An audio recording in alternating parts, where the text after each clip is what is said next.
How's it going, everybody? It's me, Shane, and I'm here to give you another Spy Family episode review and recap. Today's episode is episode 22, the Underground Tennis Tournament, the CAMPBELLDON. I just got that was a play on Wimbledon. CAMPBELLDON. Wow. Before I go any further, I cannot believe I just got that right now. Please hit the like button. Subscribe and hit the notification bell to be notified of more videos just like this. And I heavily encourage you to leave me a comment in the comment section down below. I don't really care if you comment about the show, comment about the videos. Just let me know something, right? I like having interactions with you guys.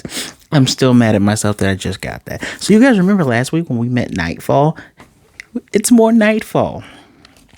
So we're at HQ.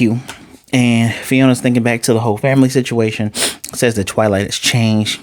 Being with the fortress has made him show unnecessary emotion and has dulled his cunning. He is like a chipped knife. I call her the B word in my thing. It's called bitter. Haha. Yeah, I thought I was thinking about the other one. She's literally imagining them out in the park having family time and yeah, whatever. But she's like, seeing him like this makes her sad, but seeing the softer side to him makes her heart skip a beat. She can hardly breathe. Suki. She's gonna say that. I get the Japanese joke of suki. Just the whole how they say love, suki, and I get it. Ski des, I get it. She's just gonna keep saying I love him, and she says even if he became one of those retractable toy knives, she would still continue to respect him. Find you a woman that, actually not even a woman, find you someone who loves and respects you as much as she does, but hopefully you're not already in a relationship and they're not crazy like this. Anywho, I said you better show yours some respect. She's saying a bouncy Twilight would be adorable and just Suki all the way through. She wants to be the one that makes him bouncy though, and she wants to steal the title wife from Yor, and I'm not having it. Ain't nobody messing with Yor, alright? Nah, you stop that. Anyway, we're not getting into the mission briefing between her and Twilight. Loid, the target name is Kevy Campbell, 56-year-old, gained his fortune through energy business and known to be an avid collector of antique clocks. I don't know why I was about to say utique. What is a utique, Shane? There's no such thing as a utique. Her and him are talking over this stuff, and there's a painting that he has called Lady of the Sun. They're after it, and it's priced at $1 million. So the original owner's name was Eric Zacharis. I want to say Zachary, but they have R-I-S, so maybe it's Zachary with a silent S, or maybe it's Zacharis. I'm going to say Zachary because I don't like how Zacharis sounds. He belonged to the East Military Intelligence Division, and he was a major player in the war. Thank you, Twilight. He's said to be in possession of some troubling top secret information. If the stuff he had ever got out, it would just start a war between the two again, just on that alone. Might contain info such as the East human experiments or the truth behind the West's massacres of POWs. I'm going to assume that stands for prisoners of war. And all of this stuff is called the Zacharis Dossier. Now, pardon me. I'm putting my notes. Both sides are pretty much asses, right? I mean, I get that Wise seems to, what we're being shown by Wise is, yeah, you got to kill a few people, but we don't want war. Too many folks in Wise have dealt with war, have lost so much that they're willing to do all this dirty work just to make sure that never happens. I don't understand the feeling of the secret police too much. They do just seem like a bunch of assholes, but that's just me. So the truth behind everything that he knows is actually unknown, and Loid figures that there has to be some connection between the information and the painting, right? And of course he put 2 and 2 together so expert link, because apparently they believe that there's a code hidden on the painting that will lead to the dossier, and they got to get to it before Campbell finds out what he actually has on his hands. So whether it's, and Lloyd straight up says, whether it's info on the east or the west, we need to get this stuff. So where is it? It's in the basement of his mansion. It's going to be heavily fortified with a lot of guards around. So how do they get in there? Easily. They already have a way to get in. Apparently, Campbell runs this event that has high profile people there and is an expensive and illegal underground tennis tournament. You heard me right. Evil tennis tournament. Don't know how it's evil, but we will actually find that out in a little bit. And as long as whoever wins this tournament can have whatever they want out of his personal, secret, private collection. So that's what they're going to do. Loid then wonders why tennis, and she just figures maybe it's just a thing that he's really into. So they just got to win. No other tricky stuff, right? Right? Well, they are named Twain and Nephalia Phony. Their last name is literally Phony. I get that. I get the whole Japanese love pun thing, but seriously, their name is literally Phony. Mr. and Mrs. Phony. Unbelievable. Yeah. Anywho, he wonders why she picked this, and why she, in his mind he's like, oh, why did she pick for us to be a couple now, a husband and a wife team? And she's like, oh, everybody's around me is seeing me as Twilight's wife. Ooh, she's going crazy inside her mind. She's not doing any of this on the outside. And so she asked, did he ever play tennis? He dabbled. He practiced with the family for this event. And she asked this because they're not going to go up against a duo. These are doubles in tennis. They're going up against a duo that are retired pro players that won Grand Slams 10 years ago. One dude has his eye has a claw mark across it. The other dude it looks just ridiculous, right? And Yor was teaching them. You had Anya there, just getting the mix, and she says, so what'd you tell him? Oh, company's having a little tennis competition.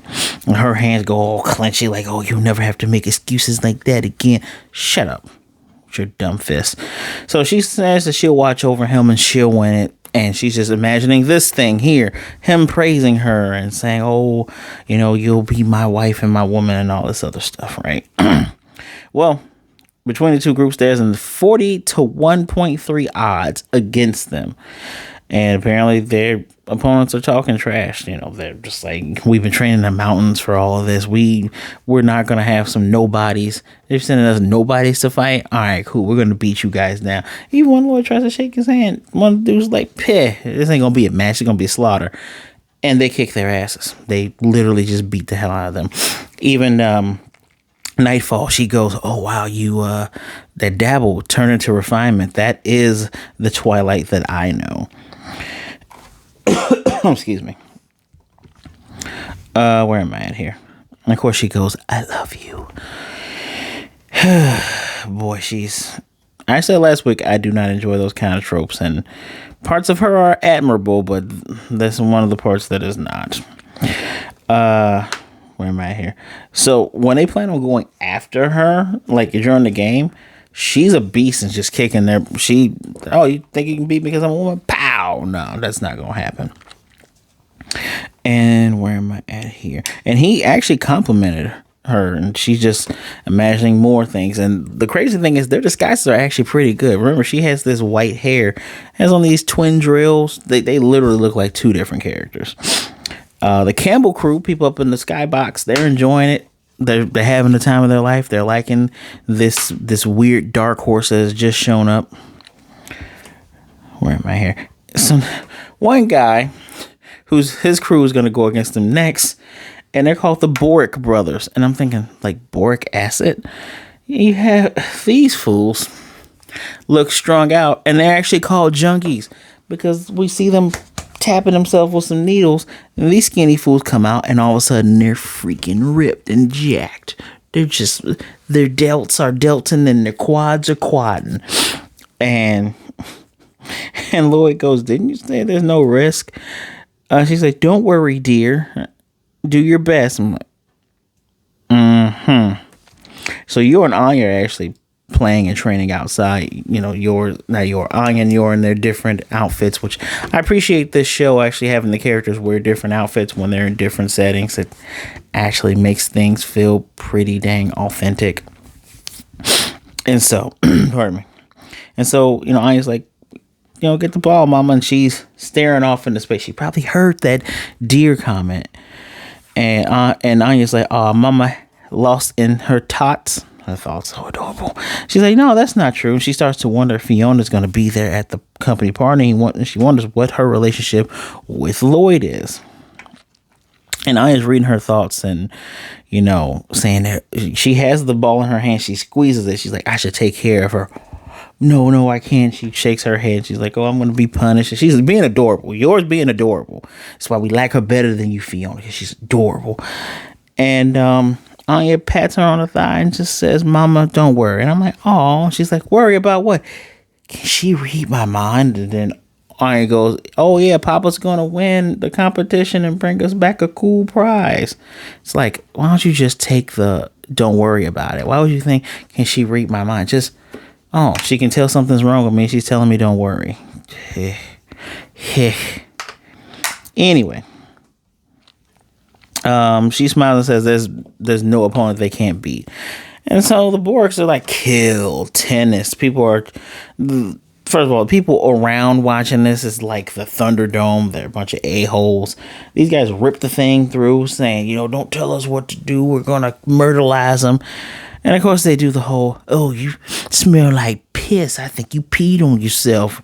Yeah, you going to get your lady over here to clean you up. And she's like, I would gladly do it.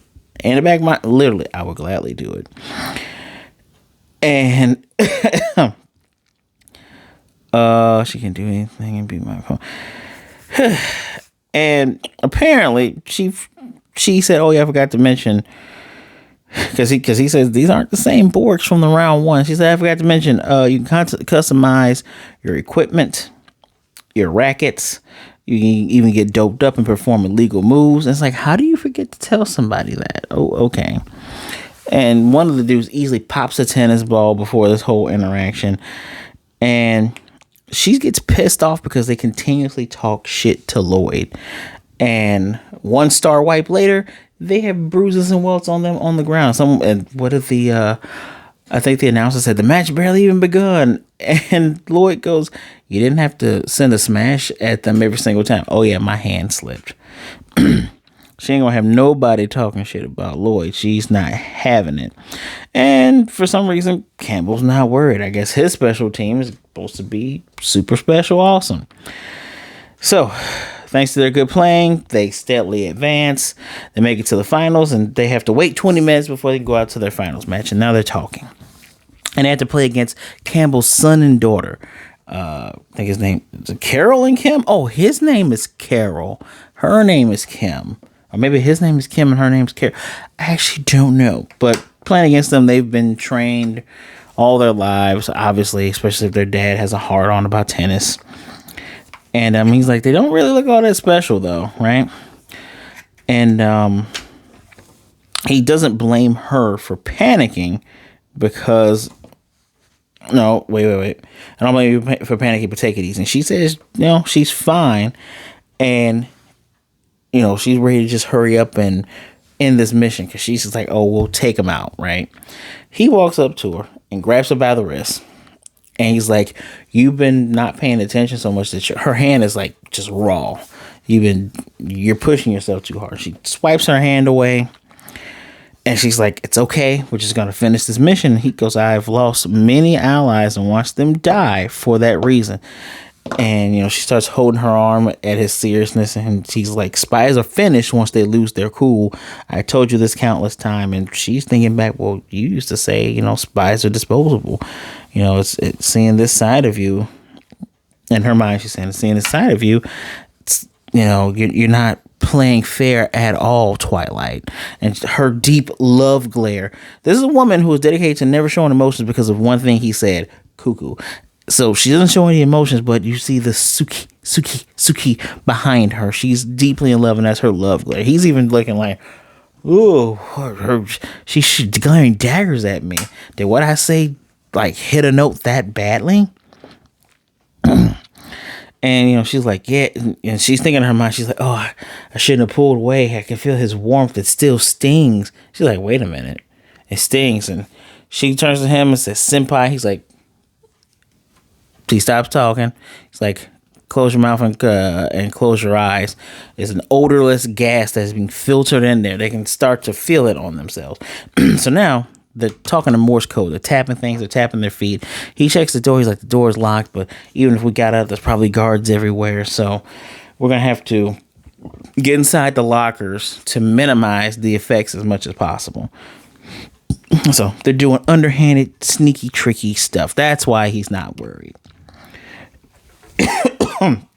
Excuse me. And he's like, yeah, that's why all the opponents that went against them seem to be off their game. Aha. The plot thickens. And after some time passes, I think only 10 minutes pass, they come on, they're brought in, it's time to come through. And Mr. Campbell's is up there just bragging like, hey, you look kind of pale.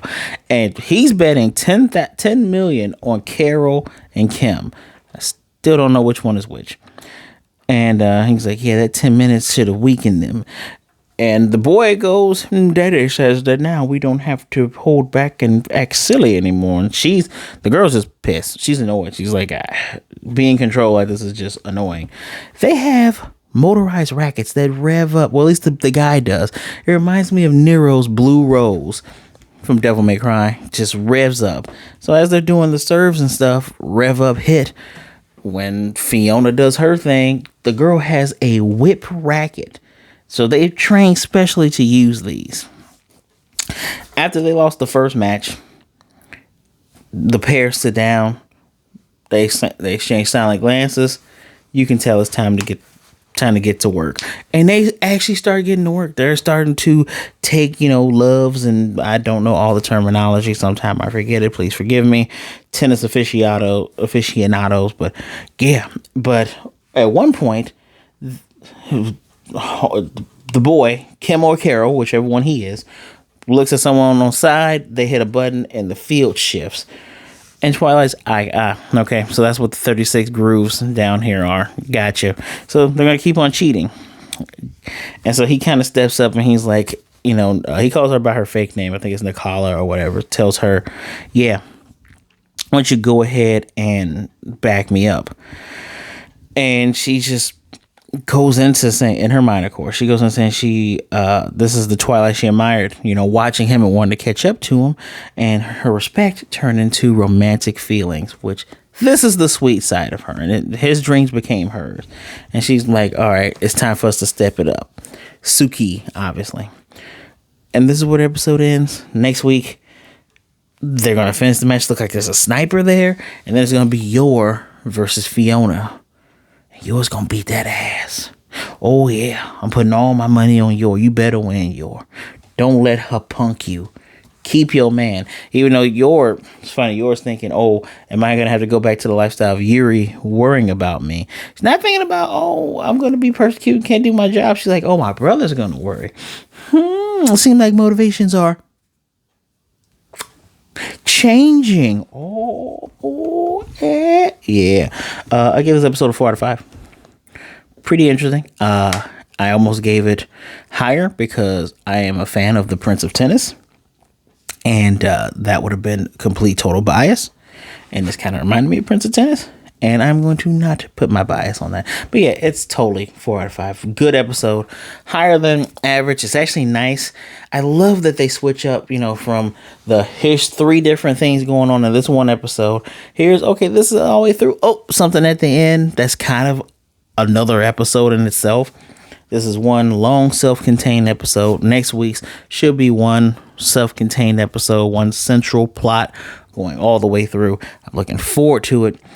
Tell me if you're looking forward to it in the comment section down below. Do you think I'm not harsh enough on this? The show's great. Like, if we're going to be completely honest, not everything they do is amazing, but learning characters' motivations. I like these episodes where we're getting a chance to understand, because obviously Nightfall is a major player. Just like we got the episodes dedicated to Yuri, we're getting episodes dedicated to Nightfall, and that's pretty damn decent to me. So as always, please hit that like button, subscribe, and hit the notification bell to be notified of videos just like this. And I'm going to thank you for taking some time out to listen to me talk about this anime. Again, guys, be good, be blessed, wash those hands, take care of yourself, be safe out there, all right? Be good to yourself, be good to others. Either way it goes, please don't be a jerk. And I said it before, I'm going to say it again. There's someone who would rather talk to you today than miss you tomorrow. They don't want to miss you. They want to mourn you. There's someone out there that cares about you, someone out there that loves you. You know what? If you need someone to talk to, my social medias are in the description down below. Be sure to give me a follow, say hi. Let me know which show do you like me reviewing the most? Which one do you like me review? Which one is your favorite, right? So, until next time, guys, I'm Shane, and I will see you.